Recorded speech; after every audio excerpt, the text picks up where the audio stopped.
श्री श्री राम समर्थ. जय जय रघुवीर समर्थ. जय सद्गुरू.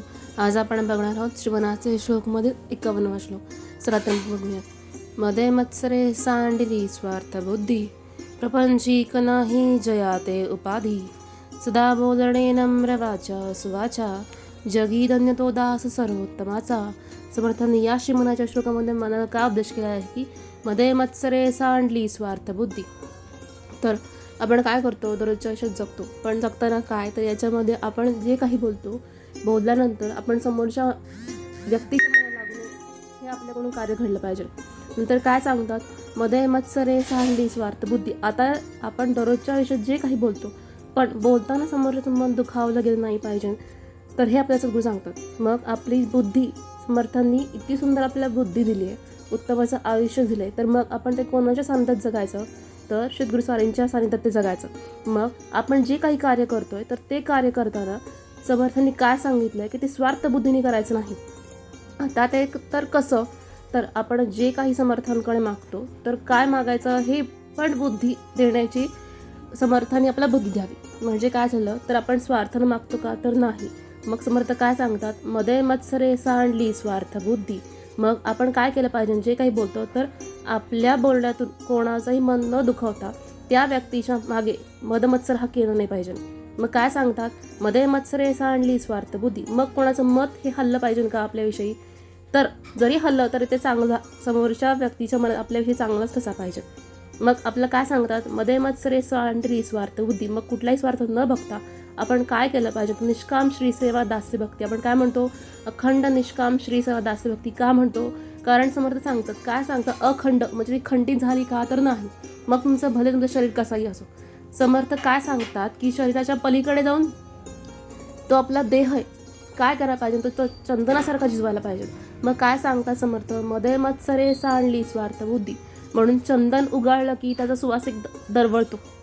मग समर्थ काय सांगतात, मध्ये मत्सरे सांडलेली स्वार्थ बुद्धी. मग आपल्या देहाची कुठल्याही तर शीत गुरुचरणी हा झिजवला पाहिजे.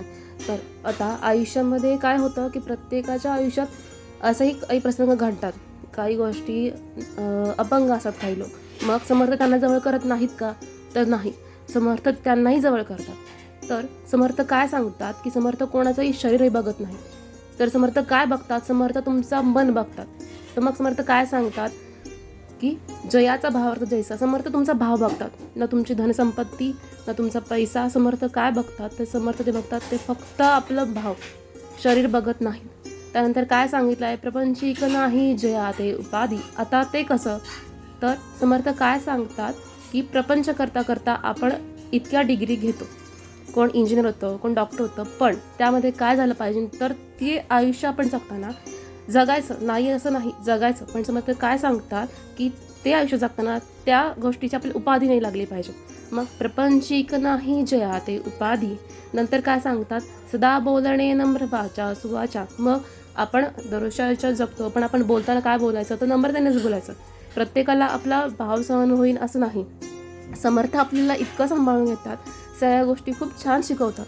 मग आपण काय केलं पाहिजे, तर सदा बोलणे नम्र वाचा सुवाचा. आपली वाचा ही कशी असली पाहिजे, तर अशी गुरुस्वारीनं आवडून अशी आपल्याला अशी भाषा असायला हवी. नंतर काय सांगतात, सदा बोलणे नम्र वाचा सुवाचा. भाषा कितीही असल्या तर त्याचा अर्थ काय असतो, एक असतो. मग जर समर्थन आपल्याकडून काय अभिप्रेत आहे की आपण जे काही कर्म करतो तर ते कर्म इतकं उत्तमाचं असावं की ते समर्थांना आवडलं पाहिजे. मग नंतर काय सांगितलं आहे, जगी धन्य तो दास सर्वोत्तमाचा. मग तो दास सर्वोत्तमाचा. मग तुमचं शरीर हे समर्थ बघत नाहीत.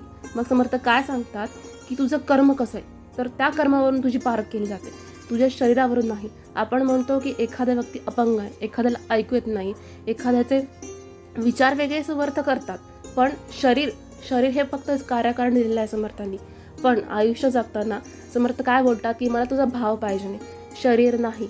नंतर काय सांगतात समर्थ, भलेही एखादा व्यक्ती कुष्टी असेल तर समर्थांनी काय सांगितलं, 19व्या अध्यायात समर्थांनी 93 ओवी लिहून दिलेली आहे.